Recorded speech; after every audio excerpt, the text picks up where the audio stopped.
Hello friends, my name is Rahul Sharma.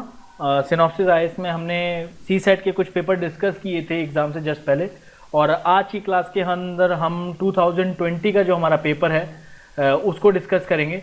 2020 का जो हमारा पेपर है 2019 के मुकाबले अगर 2020 के सी सेट के पेपर को देखा जाए तो उसे हल्का सा ट्रिकी बोला जा सकता है, लेकिन फिर भी आई डोंट थिंक कि 33% मार्क्स लाना है, 66% मार्क्स लाना अगर थोड़ी भी प्रैक्टिस की हो तो चैलेंजिंग रहा होगा किसी भी स्टूडेंट्स के लिए। ठीक है, तो आई होप आपका पेपर सबका अच्छा गया हो। तो डिस्कस करते हैं, आप भी साथ साथ देख सकते हैं कि क्या कैसे क्वेश्चन आए हैं, और जिन्होंने दिया हो जिन्होंने नहीं दिया हो वो दोनों ग्रुप के लोग जो हैं वो देख सकते हैं पेपर को। ओके, तो फिर आगे बढ़ते हैं हम आज के इस डिस्कशन में।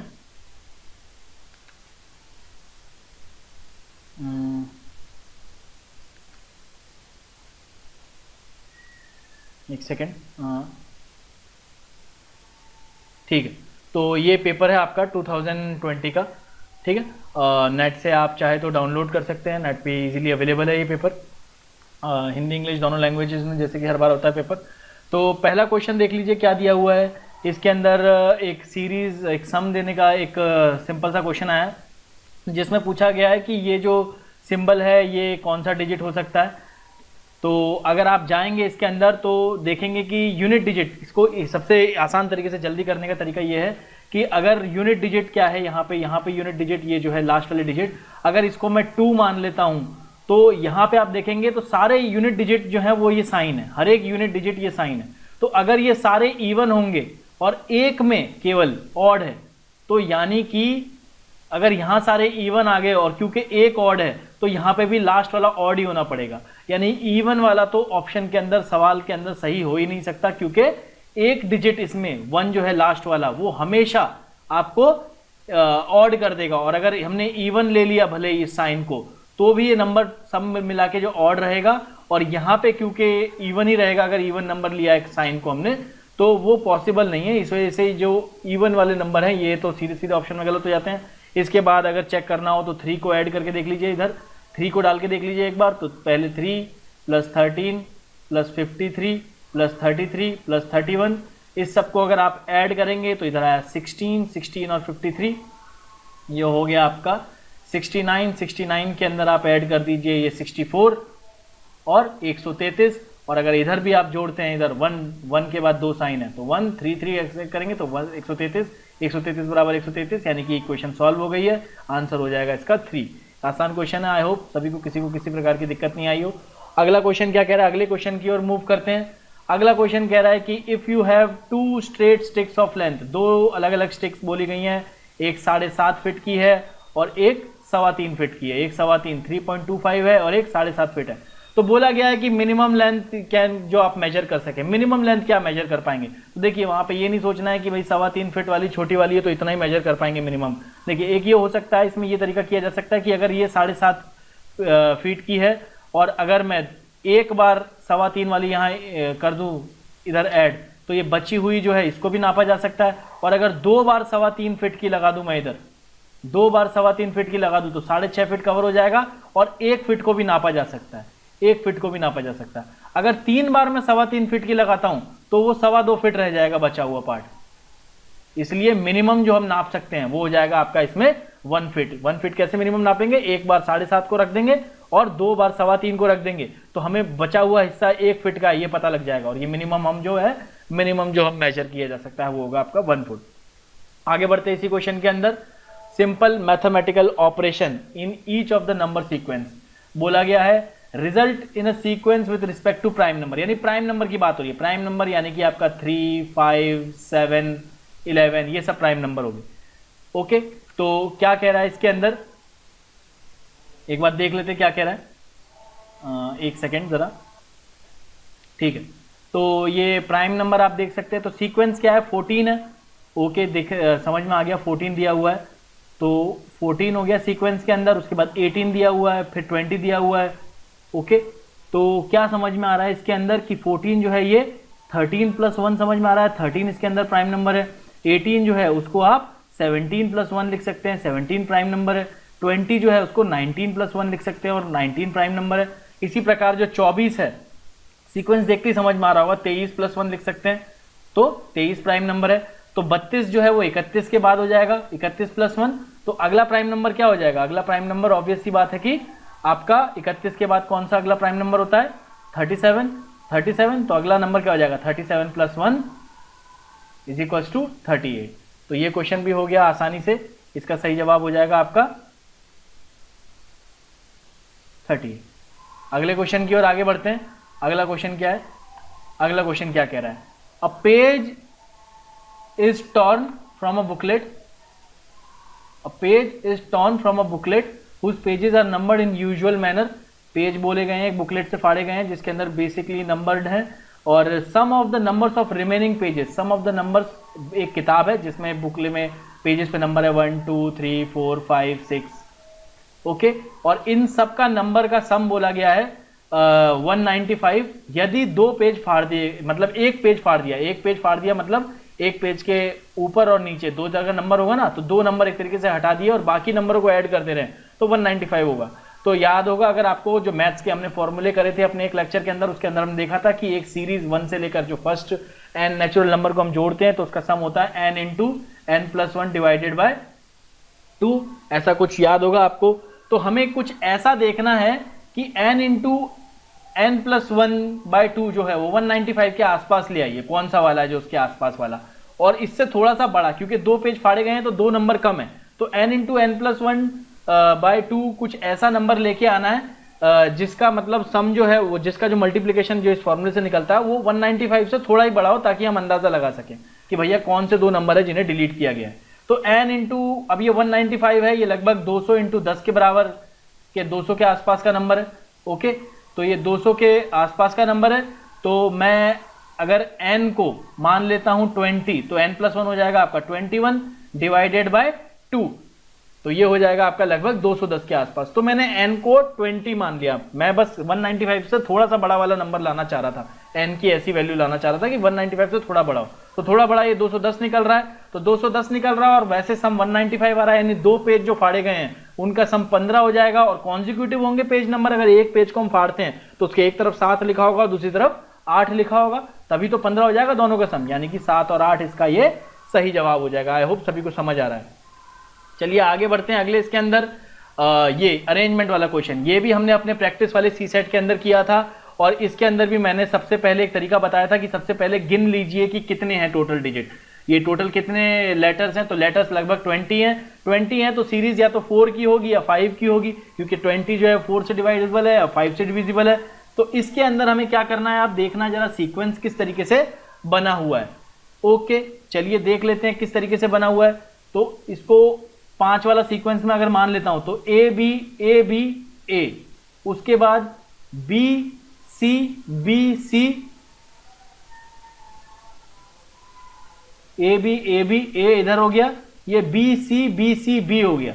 इसी तरीके से सी डी सी हो गया, उसके बाद डी ई डी हो गया। तो हमें सीक्वेंस समझ में आ गया। हो क्या रहा है, एक डिजिट उसके अगले वाला डिजिट, एक डिजिट उसके एक अल्फाबेट उसके अगले वाला अल्फाबेट, और उसके बाद फिर पहला वाला अल्फाबेट, उसके बाद बी से चालू हो रहा है, फिर बी सी बी। इसी तरीके से सीक्वेंस को आगे बढ़ेंगे तो आपका ये वाला जो सी वाला ऑप्शन है ये एकदम फिट बैठेगा, ए सी सी ई, इधर आप देख सकते हैं। इसलिए इसका जवाब हो जाएगा आपका ऑप्शन सी, ए सी सी ई। ये भी हमने प्रैक्टिस वाले पेपर के अंदर किया हुआ है, हमारी सी सेट की जो प्रैक्टिस कराई गई थी। अगला क्वेश्चन क्या कह रहा है देखते हैं। अगला क्वेश्चन कह रहा है कि दो डिजिट हैं, दो 4 डिजिट हैं। एक है आपका A3BC और दूसरा है DE2F, ओके।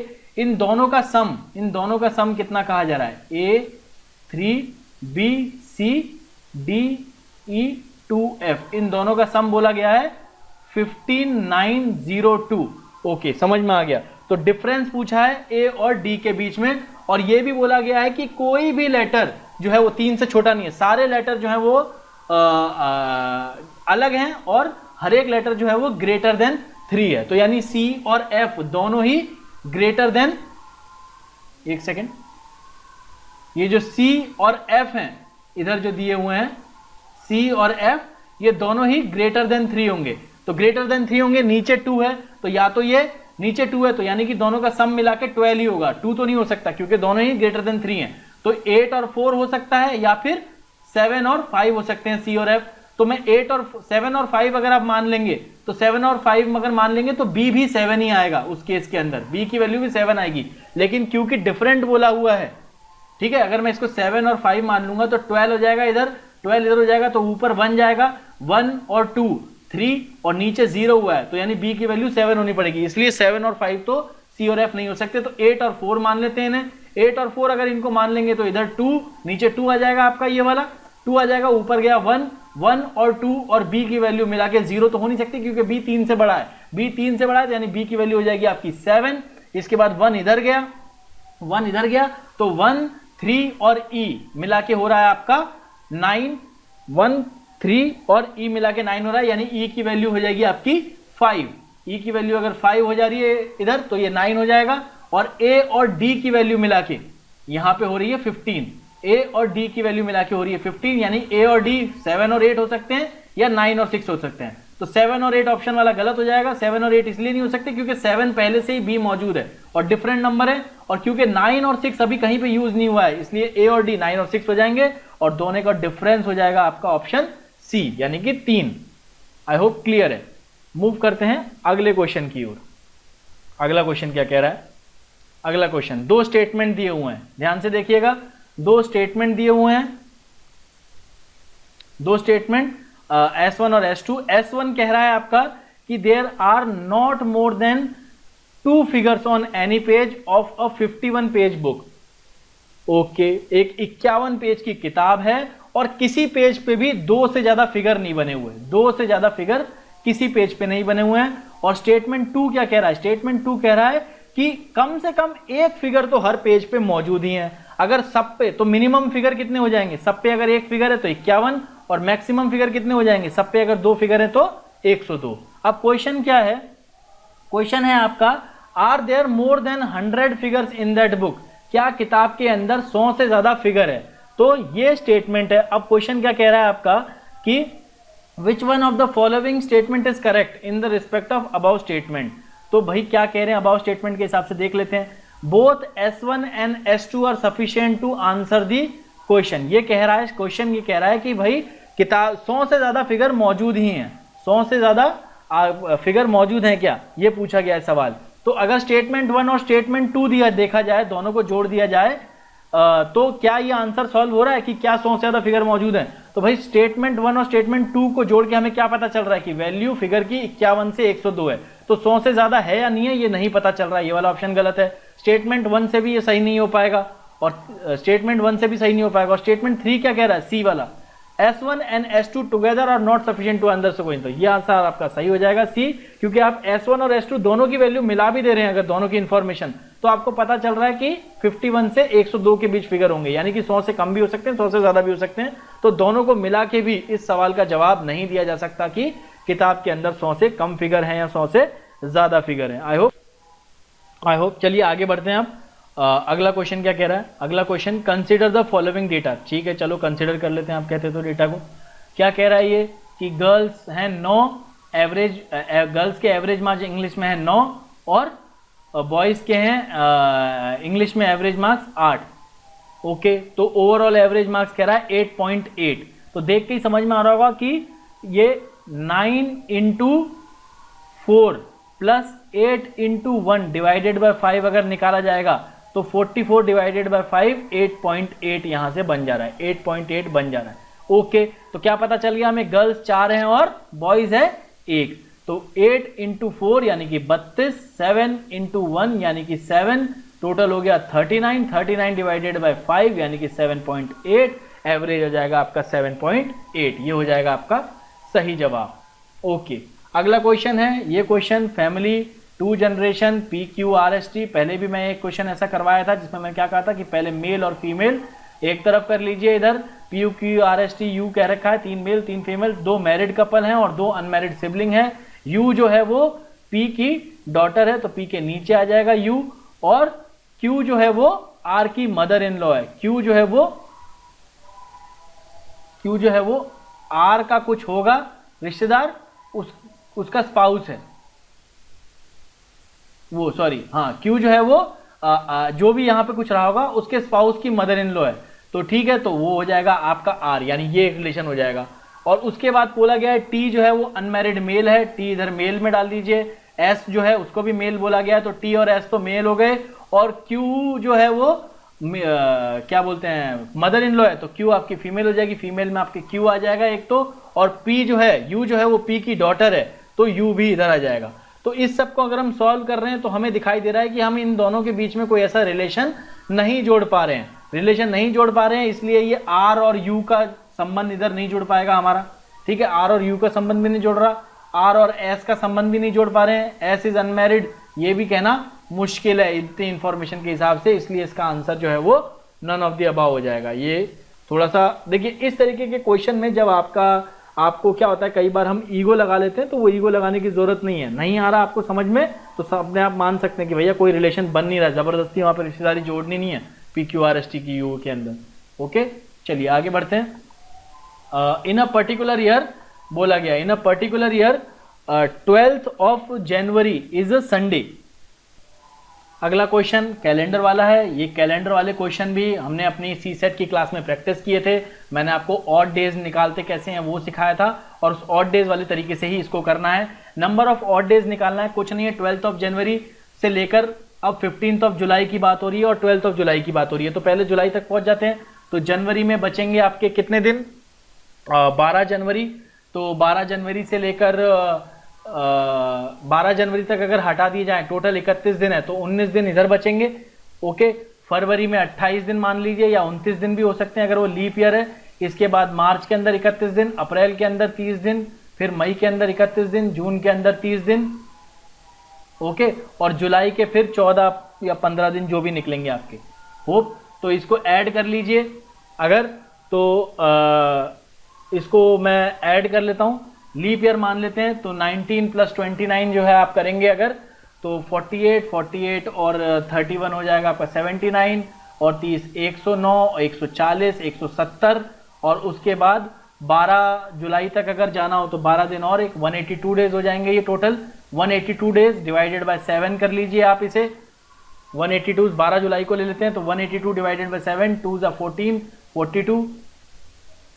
ओके, तो ये आपका आ जाएगा, ये टोटली 7 से डिविजिबल हो रहा है, ये टोटली 7 से डिविजिबल हो रहा है, और क्योंकि ये टोटली 7 से डिविजिबल हो रहा है, इसका मतलब क्या है कि नंबर ऑफ ऑड डेज जो है वो 0 आ गए हैं। अगर टोटली 7 से divisible number of odd days 0 है, यानी 12 जुलाई को जो है वो संडे रहेगा अगर हमने लीप ईयर मान के चला है। इस केस के अंदर भी मैंने लीप ईयर मान के चले हैं, हम लीप ईयर माना है अगर, तो टोटल नंबर ऑफ डेज जो आ रहे हैं वो 182 आ रहे हैं, 7 से डिवाइड कर लिया तो नंबर ऑफ ऑड डेज आ गए 0, इसका मतलब 12 जुलाई जो है वो संडे ही रहेगा क्योंकि नंबर ऑफ ऑड डेज 0 है। अगर आप इन सबको भी मैच करा के थोड़ा सा देख लेते एग्जाम टाइम के अंदर, तो आपको पता लग गया था यही ऑप्शन सही है, इसकी प्रैक्टिस हमने करी हुई है क्लास के अंदर, इसलिए मैं ज्यादा इसके अंदर नहीं जाता हूँ।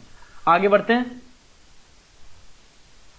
अगला क्वेश्चन क्या कह रहा है, a man walks down the back side of his house, एक हाउस है, तो मैंने पहले ही कहा था जब भी इस तरीके का क्वेश्चन आए, हमने ऐसा क्वेश्चन भी एक प्रैक्टिस किया था जिसके अंदर हम नॉर्थ साउथ, और अगर नॉर्थ ऊपर साउथ इधर है तो आपका इस तरफ हो जाएगा ईस्ट और इस तरफ वेस्ट। और अगर अब यहां क्या कह रहा है देखते हैं जरा, ये कह रहा है कि बैक साइड ऑफ हाउस में अपने घर के पीछे जा रहा है 25 मीटर, और उसके बाद टर्न लेता है राइट, तो राइट टर्न ले लिया और 50 turns right and walks 50 meters चल गया। उसके बाद फिर लेफ्ट टर्न ले लिया, फिर लेफ्ट टर्न लेके 25 मीटर इधर तक आ गया। चलिए समझ में आ गई। अब बोल रहा है if the house faces to the east, यानी कि सामने अगर वो ईस्ट है तो पीछे क्या है, वेस्ट है। और अगेन मैंने क्या कहा था, यहाँ पे इधर देखिए, अगर लेफ्ट हैंड साइड में आपके वेस्ट है और राइट हैंड साइड में ईस्ट है, इधर अगर आप लेफ्ट मान ले अपने हैंड को, इधर राइट मान ले, तो आपके सामने इधर क्या हो जाएगा, नॉर्थ हो जाएगा। और यहां से लेकर यहां की बात की जाए, यहां पे है ना इस वक्त हम, तो यहां से यहां की बात की जाए तो ये नॉर्थ और वेस्ट के बीच में है, इसलिए आपका क्या कह रहा है ये, if the house faces to the east, यानी पीछे जो है वो वेस्ट हो जाएगा, इसलिए आंसर हो जाएगा आपका नॉर्थ वेस्ट। आंसर हो जाएगा आपका D, north west. I hope clear है सभी। मूव करते हैं अगले क्वेश्चन की ओर। अगला क्वेश्चन स्टेटमेंट और कंक्लूजन वाला क्वेश्चन है, ये भी हमने किए हुए हैं बहुत, और ये डिविजिबिलिटी के ऊपर क्वेश्चन है। आई होप जिन्होंने भी मेरी क्लासेस देखी उन्हें याद हो कि हमने डिविजिबिलिटी के भी कुछ क्लासेस की थी, हमने बताया था डिविजिबल, तो मैंने उसमें बताया था कि डिविजिबिलिटी बाय 6 चेक करनी हो तो नंबर अगर 2 से डिविजिबल है और 3 से डिविजिबल है, दोनों से डिविजिबल है, इसका मतलब है वो 6 से भी डिविजिबल होगा, अगर आपको क्लास याद है तो। स्टेटमेंट क्या कह रहा है, ऑल नंबर, सभी नंबर 2 से डिविजिबल है। दूसरा स्टेटमेंट क्या कह रहा है, all numbers are divisible by 3, यानी सभी नंबर 3 से भी डिविजिबल है, यानी कि सभी नंबर अगर 2 से डिविजिबल है और सभी नंबर 3 से डिविजिबल है तो हम ये कह सकते हैं कि सभी नंबर 6 से भी डिविजिबल होंगे। ऐसा हमने डिविजिबिलिटी की चेक वाली क्लास के अंदर देखा था। तो कंक्लूजन 1 जो है, all numbers are divisible by 6, ये बिल्कुल सही हो जाएगा। Conclusion 2, all numbers are divisible by 4, तो हमने क्या देखा था कि डिविजिबिलिटी बाय 4 चेक होती है यदि आखिरी 2 डिजिट जो हैं किसी भी नंबर के अगर वो 4 से डिविजिबल हो।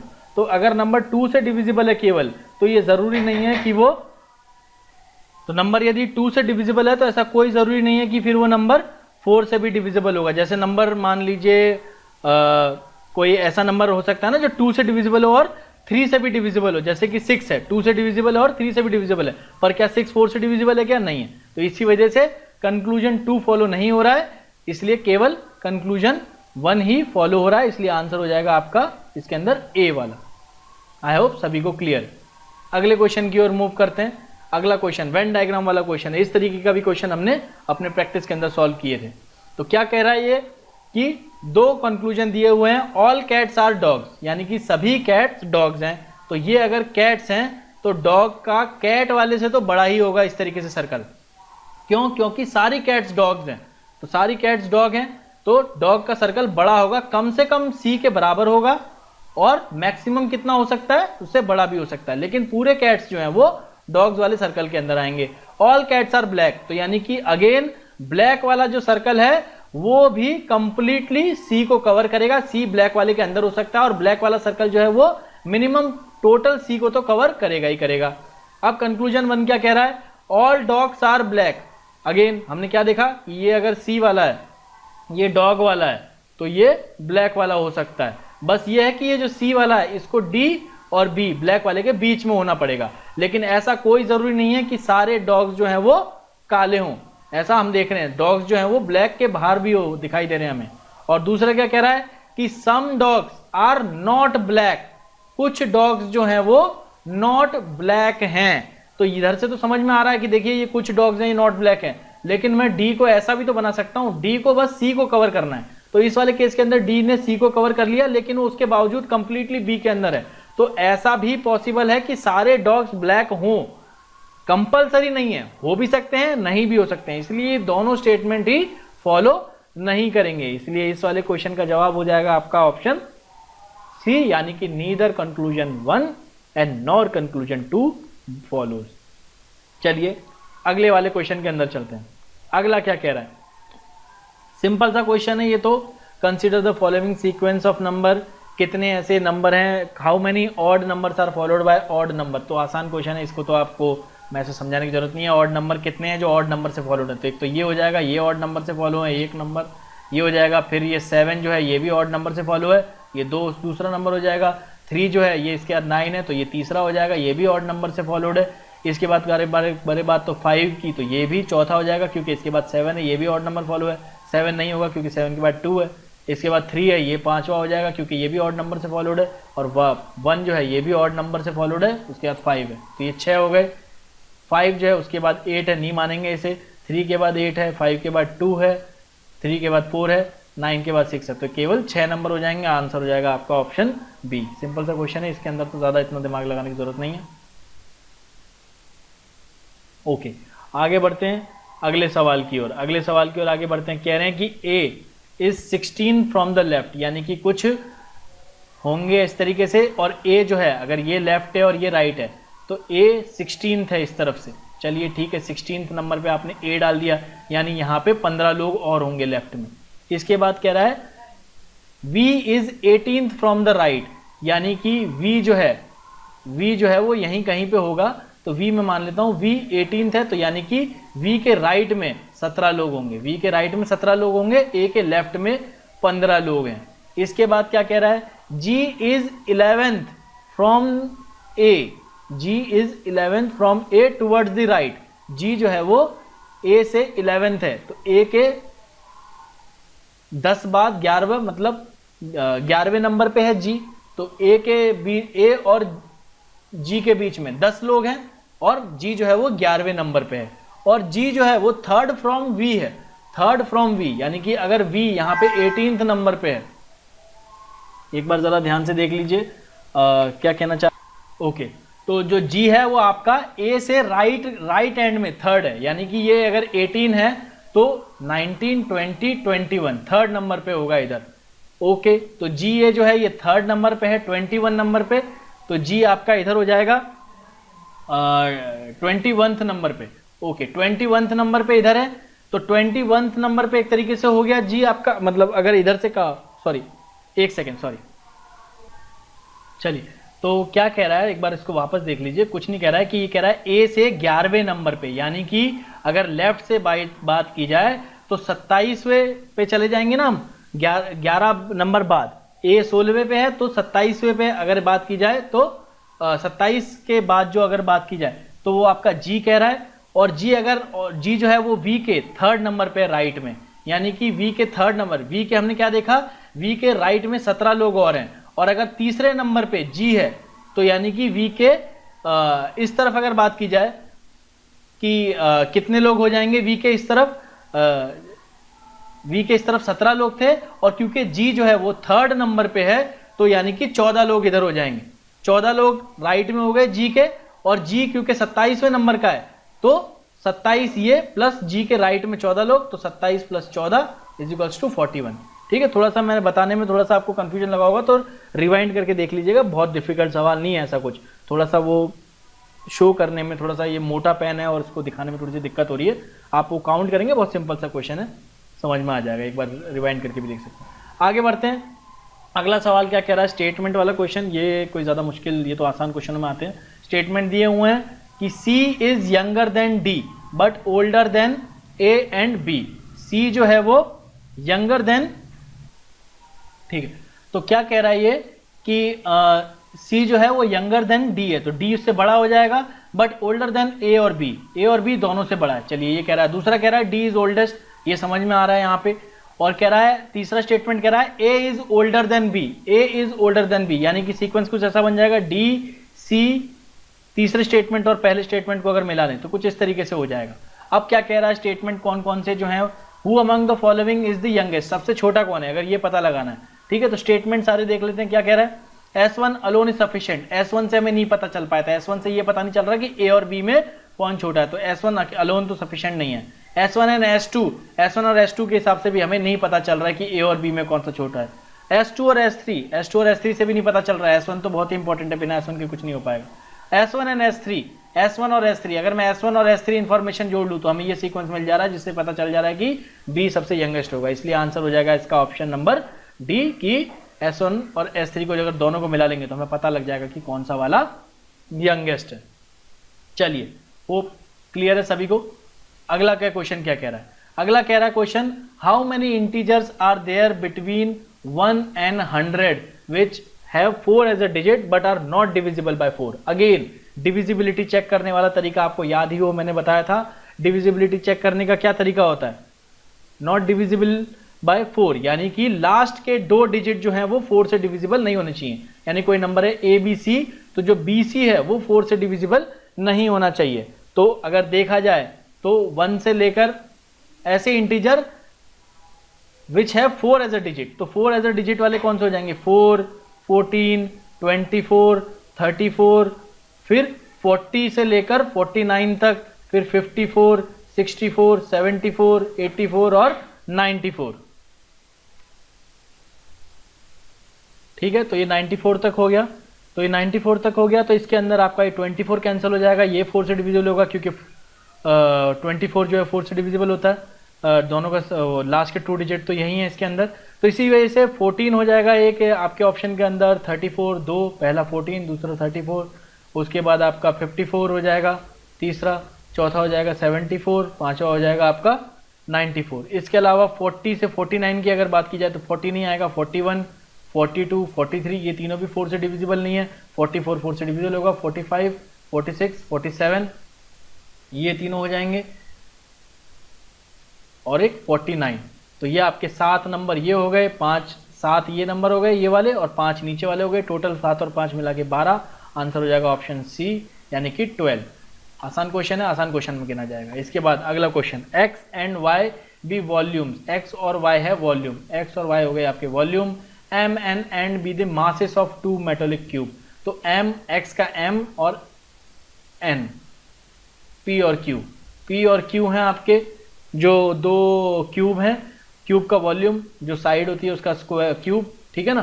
तो each side of Q, Q की जो साइड है वो 2 टाइम्स है दैट ऑफ पी, यानी कि इसकी जो अगर साइड की बात की जाए तो यहाँ पे m1 और मास दे रखे हैं और ये, तो अगर साइड जो अगर a और b मान लूँ तो a is equals to 2b हो जाएगा, a हो जाएगी साइड q की। ओके, ये कह रहा है ये mass of q is 2 times, mass जो है q का मास ज्यादा है, q का मास डबल है, मास जो है डबल है, लेकिन उसकी साइड जो है वो 2 टाइम ज्यादा है, तो उसका वॉल्यूम जो है, वॉल्यूम तो a क्यूब हो जाएगा, तो वॉल्यूम उसका 8 टाइम ज्यादा है क्यू का वॉल्यूम 8 टाइम ज्यादा है, लेकिन मास 2 टाइम्स ही ज्यादा है। तो अगर किसी चीज का मास जो है वो दूसरी चीज से डबल है लेकिन उसका जो वॉल्यूम है वो 8 टाइम्स है, तो डेंसिटी एक तरीके से 4 टाइम्स ज्यादा किसकी हो जाएगी, 4 टाइम्स डेंसिटी ज्यादा हो जाएगी पहले वाले आइटम की। तो क्यू की डेंसिटी जो है वो P से P/4 होगी। इसका मतलब यहाँ पे U क्या है, U यहाँ पे क्या दे रखा है, M divided by X, M क्या है यहाँ पे मास और X क्या है वॉल्यूम, मास अपॉन वॉल्यूम ये आपकी डेंसिटी होती है। तो डेंसिटी का ही रेशियो पूछा गया है, तो डेंसिटी, क्योंकि Q का मास तो डबल है पर वॉल्यूम 8 टाइम्स है, इसलिए Q की डेंसिटी जो है वो P के मुकाबले 4 गुनी कम होगी। ओके, तो इस वजह से आपका इस केस के अंदर आंसर हो जाएगा आपका ए वाला ऑप्शन, ए वाला ऑप्शन। क्यों, क्योंकि ए वाले ऑप्शन के हिसाब से P की डेंसिटी जो कि है U, P की डेंसिटी तो U है, तो P की डेंसिटी 4 टाइम्स है Q की डेंसिटी के मुकाबले। तो ये आसान क्वेश्चन है, इसके अंदर भी कुछ नहीं है, बस आपको पता होना चाहिए कि डेंसिटी, मास और वो, नहीं तो नॉर्मल इक्वेशन से भी कर सकते हैं। इसके बाद अगला क्वेश्चन है, average age of teacher and 3 students is 20 years, यानी कि टीचर की एज अगर x मान लूँ और उसकी y मान लूँ, इन चारों की एवरेज एज है 20, यानी टोटल एज अगर 4 लोगों की एवरेज एज 20 है तो उनका टोटल सम कितना हो जाएगा, 80 हो जाएगा, यानी इन चारों का सम है 80। अब क्या कह रहा है ये, if all the 3 students are same age and difference between age of teacher and each student is 20, तो यानी कि अगर एक बच्चे की x है तो 3 बच्चे की हो जाएगी 3x और टीचर की x से 20 ज्यादा है, तो यानी टीचर की कितनी हो जाएगी x plus 20 is equals to हो जाएगा, ये चारों का सम कितना आया 80, तो x की वैल्यू यहाँ पे कितनी आ जाएगी, x की वैल्यू आ जाएगी 15, यानी एक स्टूडेंट की एज है 15 और अगर स्टूडेंट की एज 15 है तो टीचर की एज क्या आएगी उससे 20 ज्यादा, यानी कि 35, यानी कि इसका आंसर हो जाएगा ऑप्शन सी, 35 इसका सही जवाब हो जाएगा। अगले क्वेश्चन के ऊपर चलते हैं। अगला क्वेश्चन क्या कह रहा है, a person bought a car, ये भी हमने प्रॉफिट लॉस वाला क्वेश्चन है, ये भी किया हुआ है। Person bought a car and sold it for 3 lakh में उसने कार जो है वो बेच दी है, 3 लाख में उसने कार बेची है, तो उसको 20% का नुकसान हुआ है, 20% का लॉस हो गया है, तो how much did he spend to buy the car. देखिए यानी 20% का लॉस है, यानी कि उसने जितने में खरीदी उसकी 80% वैल्यू पे ही बेच दी। भाई 20% का लॉस है, इसका मतलब क्या है कि उसने 80% वैल्यू पे ही बेच दी। तो अगर किसी चीज का 80% 3 लाख है, सॉरी, किसी चीज का 80% 3 लाख है तो उसका 100% कितना हो जाएगा, 3 लाख इंटू 100 डिवाइडेड बाय 80। निकाल लीजिए इसको अगर आप सॉल्व करेंगे तो निकल के आएगा आपका 3,75,000। इस इक्वेशन को सॉल्व कर लीजिए, एक तरीके से 5/4 हो गया ये। ओके, तो 5/4 इसको डिवाइड कीजिए, 75,000 इंटू 5 आ जाएगा इधर आपका, 75,000 इंटू 5 यानी कि 3,75,000। तो ये आपका सही जवाब हो जाएगा। आई होप सभी को क्लियर है। तो ये कुछ पहला पार्ट है हमारा जिसके अंदर पहले 20 क्वेश्चन हमने सॉल्व करे हैं। आई होप आप अपने आंसर मैच करा के देख लीजिए। अगली क्लास के अंदर मिलेंगे फर्दर 20 क्वेश्चंस को लेकर, कॉम्प्रिहेंशन भी देखेंगे। Thank you.